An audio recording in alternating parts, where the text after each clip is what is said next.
किसी ने क्या कमाल की बात कही है कि अंत में कुछ भी अच्छा नहीं होता। अंत सिर्फ फिल्मों में ही अच्छा होता है। अगर इसे हमें अच्छा करना है असल जीवन में, तो कुछ चीज़ों को हमें हमारे जीवन में उतारना पड़ता है। नमस्ते दोस्तों, स्वागत है आज आपका अपने YouTube channel Meenakshi Hindi academy में। और मैं आ गई हूँ फिर से एक और कहानी लेकर आपके सामने। तो चलिए शुरू करते हैं हम आज की कहानी। तो दोस्तों, आज की कहानी में हम मेन चीज़ हमारा यही रहेगा कि अंत में हम हमारी चीज़ों को कैसे बेहतर कर सकते हैं, कैसे हम इसे अच्छा कर सकते हैं। तो चलिए दोस्तों शुरू करते हैं अब हम कहानी। एक समय की बात है, एक नगर में एक प्रसिद्ध राजा रहता था। वो उसने एक समारोह का आयोजन किया उसके नगर में। तो उसने वहाँ पे एक मशहूर नृत्यकी को नाच करने के लिए बुलाया। वहाँ पर नर्तकी आई और वो बहुत दिखने में भी बहुत सुंदर थी और उसने अपने नाच गान से काफ़ी प्रसिद्धि हासिल की हुई थी। तो जैसा कि उसने नाच शुरू किया, शाम का समय हुआ और सब दरबार में काफ़ी दरबारी और राजा की जो प्रजा थी सब लोग वहाँ पर आए और उसने अपना नाच शुरू किया। नाच शुरू करते करते जब वो नाच रही थी तो वो बहुत सुंदर नाच रही थी, बहुत अच्छा नाच रही थी। और उसने देखा जो उसका तबला बजाने वाला था, जो तबला बजाते बजाते वो क्या हो रहा था, वो ऐसे ऊँघने लगा, मतलब उसको नींद आने लगी। तो उसे लगा नर्तकी को, अगर मैं सबके सामने बोलूँगी तो कहीं राजा इसको दंड न दे दे। तो उसने उसको जगाने के लिए एक दोहा पढ़ा, एक अद्भुत दोहा था। मैं इसके बारे में आपको बताऊंगी आगे। एक अद्भुत दोहा पढ़ा। उस दोहे में था कि काहे अंत गई समय गई, काहे पल पल समय गवाए, अंत भला तो अच्छा भला, काहे कलंक लगाए। इस तरह का उसने दोहा पढ़ा। ये दोहा पढ़ने के बाद वो अलर्ट हो गया। कौन? जो वो तबला बजाने वाला था, और वो बहुत शानदार तरीके से, बहुत अच्छे तरीके से तबला बजाने लगा। ये दोहा सुनकर सभी वहाँ पर उठ खड़े हुए, है ना। जब नृत्यकी नाच रही थी तो उसने ये दोहा पढ़ा, और दोहा सुनकर राजा का जो बेटा था वो उसके सामने बहुत सारे अशर्फियाँ, सोने की अशर्फियाँ देने के लिए उसको आ गया। वो उसको दे दी।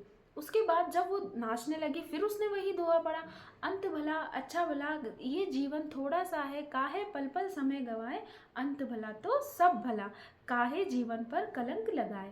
तो ये दोहा पढ़ते ही फिर से वहाँ पर जो रानी की बेटी थी वो उसके लिए हीरो का हार लेकर आ गई और उसको उसको उपहार में दे दिया।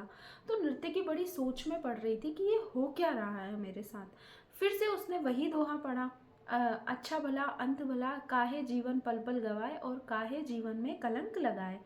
तो वहाँ पर जो एक बहुत संत था, काफ़ी टाइम से वो संत कर रहा था, महात्मा था, वो उसको आकर उसने भी तोहफा दिया, वहाँ पर हीरो का हार उसको गिफ्ट किया, मतलब उसको उपहार में दिया। तो वो बहुत सोच में पड़ गई। तो राजा खड़ा हुआ, अचानक राजा बहुत क्रोधित हो गया, उसको लगा कि ये हमें लूट रही है, मेरी प्रजा को। तो राजा खड़ा होकर उससे बोला, ए नर्तकी, तुम हमारी प्रजा के साथ ये क्या कर रही हो, सब इसको तुम क्यों उपहार में उसको भेंट दे रहे हो। तो नर्तकी तो चुप रहती है, उसे भी खुद को भी समझ में नहीं आ रहा था कि वो हो क्या रहा है, ऐसा क्या है इस दोहे में कि दोहा पढ़ते ही ये लोग मेरी तरफ आए और उन्होंने मुझे उपहार देना शुरू किया। तो जब वो नर्तकी के पास राजा जाता है तो वहाँ पर राजा का बेटा आता है। वो कहता है कि पिताजी, मैं आपसे कुछ कहना चाहता हूँ। तो पिताजी बोलते हैं कि तुमने इसको सोने से भरा अशर्फियों का बैग क्यों दिया, मतलब थैला क्यों दिया। तो बोलता है, पिताजी, इस दोहे ने मेरी ज़िंदगी बदल दी। जब मैं ये सोच रहा था कि आप इतने बुढ़ापे में भी राजपाट नहीं छोड़ रहे हैं, तो क्यों ना मैं आज रात को मेरे दरबारियों के साथ मिलकर आपकी मृत्यु कर दूं, ताकि मुझे ये सब मिल जाए, जो भी है आपका राजपाट। तो राजा बड़ा चिंतित हो गया, उसको लगा ये क्या हो रहा है। तो वो बोलता है, लेकिन इस दोहे में क्या है पिताजी, देखिए, अंत अच्छा, तो जब अंत में जो होना है वो आप अभी कीजिए, और ये जो जीवन है इसे पल पल में ऐसे ही व्यर्थ ना कीजिए, और इस जीवन में क्यों कलंक लगा रहे हैं आप। तो पिताजी, मैं आपकी हत्या करता तो मैं कलंकित हो जाता, है ना, तो मैं क्यों हत्या करूं और मैं क्यों कलंकित हूँ।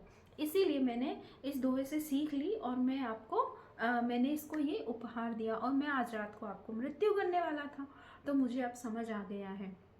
ऐसे ही उसकी राजा की पुत्री उसके पास आती है और वो कहती है, पिताजी, मेरी इतनी उम्र हो गई है, आप तो राजपाट में इतना व्यस्त रहते हैं, मेरी शादी कराने के बारे में आप सोच ही नहीं रहे थे।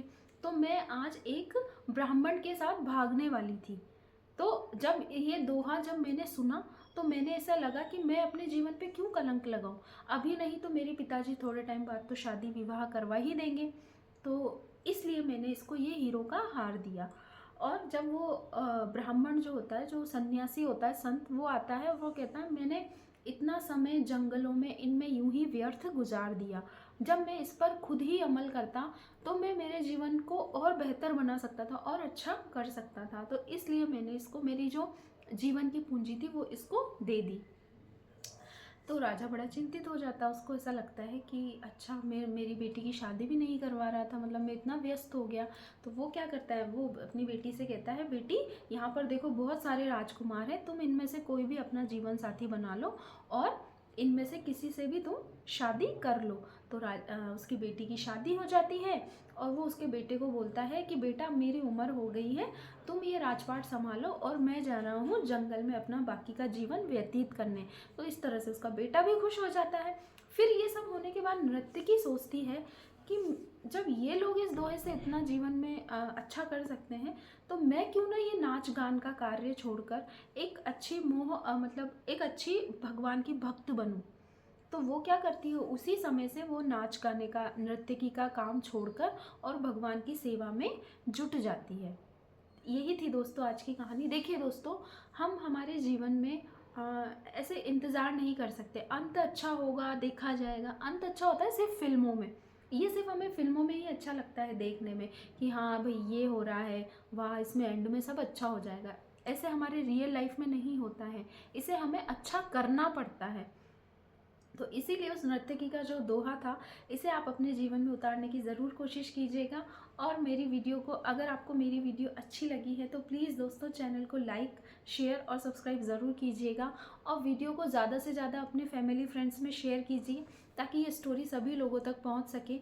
और मेरे चैनल को लाइक, शेयर, सब्सक्राइब ज़रूर कीजिएगा। मिलते हैं अब हम कल की कहानी में, तब तक के लिए मुझे आज्ञा दीजिए, मैं चलती हूँ। नमस्ते, बाय बाय।